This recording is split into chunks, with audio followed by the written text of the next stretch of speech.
আসসালামু আলাইকুম সুপ্রিয় দর্শক, আমি মনিরা মুন্নি, মনিরা কুকিং চ্যানেল থেকে বলছি।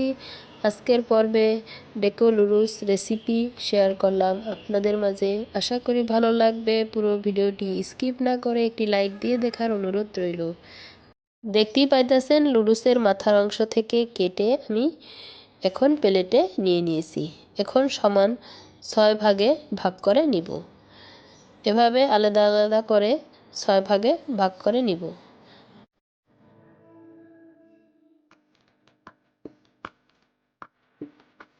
এখন এখান থেকে 1 ভাগ নুডলস হাতে নিয়ে সুতা দিয়ে মাথার অংশটা শক্ত করে পেঁচিয়ে নিব, যাতে নুডলসটা একত্রিত থাকে এবং ভেঙে না যায়।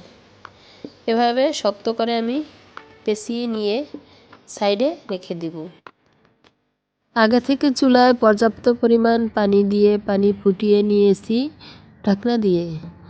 এরপরে একে একে তৈরি করা সবগুলো নুডলস গরম পানিতে দিয়ে দিব।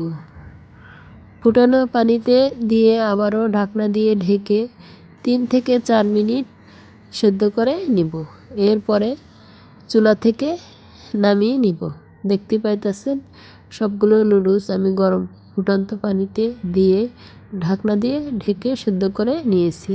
এখন ঢাকনা তুলে একে একে সমস্ত নুডলসগুলো একটি স্টিনারে তুলে নিব। এরপরে ঠান্ডা করে নিব। যে যেখান থেকে ভিডিওটি দেখছেন দেখতে থাকুন। দেখতে দেখতে এক সময় ভালো লাগা ভালোবাসা হয়ে যাবে। ও আমার নতুন বন্ধু আছেন যারা, চ্যানেলটি সাবস্ক্রাইব করে বেল আইকন বাজিয়ে দেবেন, যাতে আমার নতুন ভিডিও সবার আগে আপনার কাছে পৌঁছে যায়। একটি লাইক ও কমেন্ট করে আপনার মূল্যবান মতামত জানিয়ে দিতে পারেন। আপনার একটি লাইক ও কমেন্ট আমাকে নতুন আরেকটি ভিডিও বানাতে উৎসাহিত করে। দেখতেই পাইতেছেন এক পর্যায়ে আমি সমস্ত নুডলসগুলো এখানে তুলে নিয়েছি এবং ঠান্ডা করে নিয়েছি। আগে থেকে 3টি ডিম সেদ্ধ করে ছোলা ছাড়িয়ে নিয়েছি। এখন নুডলসগুলো আমি এক সাইড করে নিব এবং সুতা থেকে খুলে নিব। দেখতেই পাইতেছেন আমি ডিমটা মাঝখান দিয়ে ছুরি দিয়ে এভাবে কেটে নিব। সবগুলো ডিম আমি এভাবে মাঝখান থেকে কেটে নিব এবং নুডলসের মাথার অংশে যে সুতাটা পেঁচিয়ে নিয়েছিলাম সেটা খুলে নিব।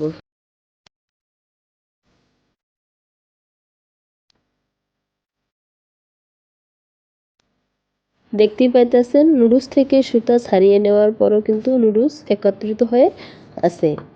এরপরে এখানে স্বাদ মতো লবণ অ্যাড করে দিব। দেখতেই পাইতেছেন আমি উপর থেকে লবণটা কিন্তু এভাবে ছড়িয়ে দিয়েছি। এরপরে নুডলসের সাথে যে মশলাটা থাকে সেটা উপর থেকে এভাবে ছড়িয়ে দিব। ডিম এবং নুডলসের সাথে উপর থেকে নুডলসের মশলাটা এভাবে ছড়িয়ে দিব। এরপরে এখানে অ্যাড করে দিব 1 টেবিল চামচ গোলমরিচের গুঁড়ো। আপনারা চাইলে এটা স্কিপও করতে পারেন বাচ্চাদের জন্য। দেখতেই পাইতেছেন গোলমরিচের গুঁড়োটা এখন উপর থেকে ছড়িয়ে দিব। এরপরে আলতো হাতে ভালোভাবে মশলাগুলো নুডলস এবং ডিমের সাথে মেখে নিব।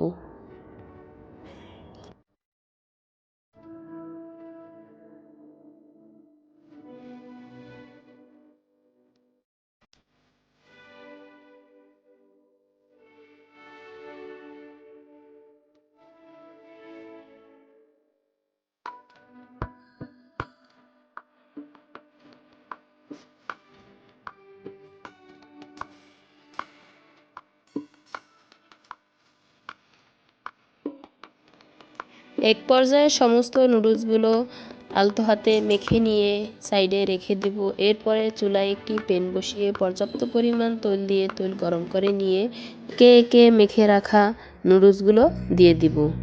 প্রথমে চুলার আঁচ হাই হিটে তেল গরম করে নিয়ে নুডলসগুলো দিয়ে এরপরে চুলার আঁচ হালকা টু মিডিয়াম আঁচে করে নুডলসগুলো একটু কালার করে ভেজে নিতে হবে। এক পর্যায়ে আমি সমস্ত নুডলসগুলো উল্টিয়ে পাল্টিয়ে ভেজে নিয়ে এক সাইড করে নিয়েছি। একে একে সমস্ত মেখে রাখা ডিমগুলো দিয়ে একটু কালার করে ভেজে নিব। এ পর্যায়ে কিন্তু চুলার আঁচ হালকা টু মিডিয়াম আঁচে রেখে ভেজে নিতে হবে।